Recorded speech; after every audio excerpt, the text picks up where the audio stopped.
Hello everyone, this is Sachin Sawant, your UK immigration lawyer. Today I'm going to talk about uh, how to meet the financial requirement with self-employment income. This is the most complicated area where mistakes happen. A lot of refusals come through. Clients have filed many applications themselves, and at the refusal point, uh, I have reviewed several refusals on small points. They have been refused. Things and do get wrong. So this is the most tricky area of meeting a financial requirement. So I just wanted to give a brief idea of how things work around here. Uh, the self-employment income, it can be, if you are using the UK income, it can be of the sponsor or the applicant if the applicant has a right to work in the UK and is allowed to be self-employed as well. And the individual can be either a sole trader or a partnership firm or even a director. So sometimes I've been asked uh, by clients during consultations, can a sole trader income be used? Yes, it can be used. There is a specific set of documents. You can find it on our website. Uh, the link for the website will be down below. Yeah, so there is option number two on our website, which is self-employment, sole trader, partner, etc.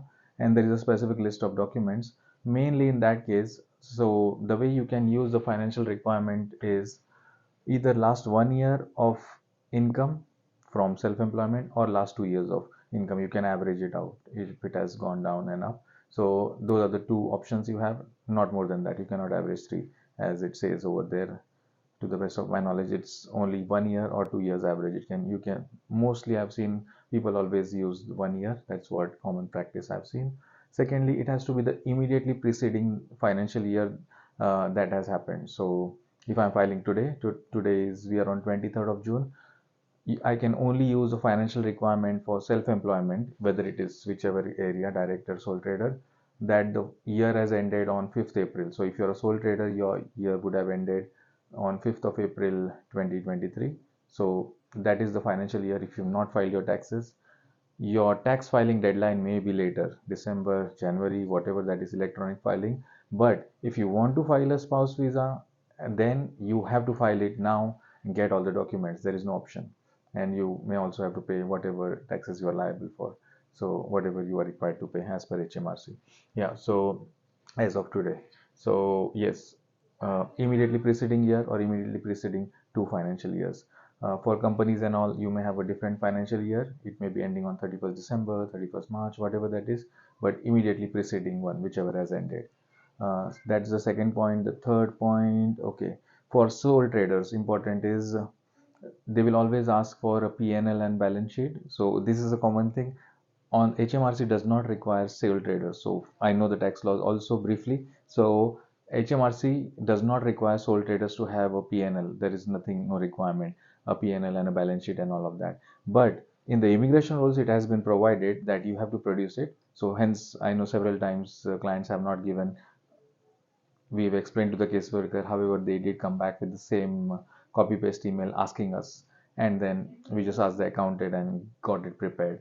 But remember, you have to give a P&L and balance sheet, profit and loss account, income expenditure account, whatever you call it, and a balance sheet. So normal accounts, and usually a letter from the accountant. So there is a format. You may also be able to download it on our downloads option on the website. If you go, there is some download documents page, and there may be a draft letter over there. You can download and use that if that helps you. But for your specific case, do book a consultation with us. Okay, so links will be down below, and do subscribe to our channel as well. And continuing forward, you can, let me cover sole trader completely, then I will go to the director. Let me see anything else that I have to say. So there is a specific list of documents they always ask. You can give that list to your accountant. So the income is paid in your bank account, they will ask for all the bank account, etc. The list is there. It's quite exhaustive, exactly what they ask for. We've given exactly that list, and applications have always been approved.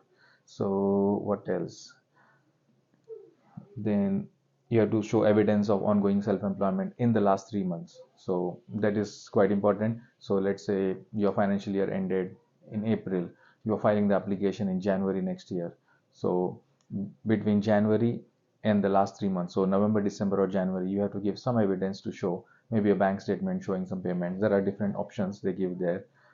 license to trade, renewal, etc., etc., business rates, payments, NI contributions, something to show that in the last 3 months also, that self-employment which I'm claiming, which I'm giving the financial accounts till April, is still active as of today in the last 3 months. So just the business has to be active. Secondly, then now I will also cover, I'm just briefly covering main areas which I always see challenges on and mistakes do happen.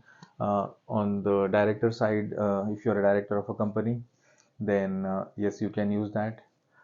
The same rule applies either immediately preceding financial year or last 2 financial years, immediately preceding 2 financial years.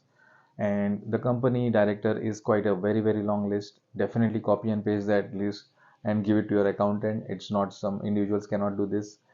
So definitely give, this is what all our clients do. When we send them the list, they just copy and paste and give it to their accountant.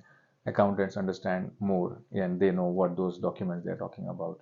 So, and the same way, especially for sole traders, important thing, I always know people say, oh, I earned 25 30,000 of income, and it is not the gross revenue that you get. So whatever you are doing, your clients have paid you 30,000, but if you claimed 15,000 of expenses and if you reported 15,000 as income, let me change the numbers. So you have got gross revenue of 30,000, you claimed expenses of 16,000, and so your net profit is only 14,000, then that 14,000 will be considered for the financial requirement as your income, not your gross receipts. This is a very common confusion I've come across at least 10, 20, maybe I don't know, 50 times.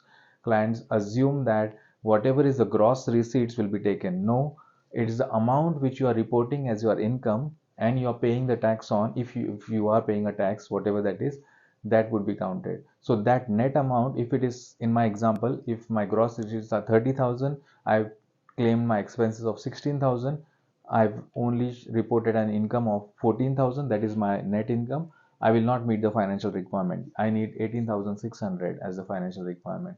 So remember, this is a very common misconception I've seen, especially for sole traders. I've seen that, or even company directors also. So be mindful when you are the sole person, you are self-employed, your net income reported to HMRC should be at least over the minimum required for the financial, whether it's 18,600 or you have dependents and it's slightly higher. So, and also on the company director side, you can take any type of income that is paid to you. It can be dividends, it can be salaries, everything can be totaled up. You used everything. So income is income. Whatever has been reported, taxes paid, that is your income. And similar thing, last 3 months of trading, you will have to show there is specific documents that are there. Maybe VAT certificate, VAT receipt or something. There are different options, business premises lease. So you will see all of that in our list of documents on the website. And you'll need the financial accounts for the last 2 years. Usually it would not be audited accounts. I've not seen, usually people are not that big that they are liable to be audited. So since you will have unaudited accounts, usually always take a letter from an accountant. The formats will be on our website in the download documents on the website section, or on the spouse visa. If you see the list of documents, there are several videos on YouTube explaining everything. So that may help you out with this. So for your specific case, definitely book a consultation with us. Links will be down below. And what else do I need to cover in this? So this is mainly the thing. The profits, net profits, you can be any format of self-employment, doesn't matter how it is. Even if you are having a franchisee, let's say you have a Subway franchisee and you have income from there, I think for that you have to put the franchise agreement as well. So that's an extra thing. So yeah, those are the only things that I wanted to cover in this video, and the income requirement remains the same.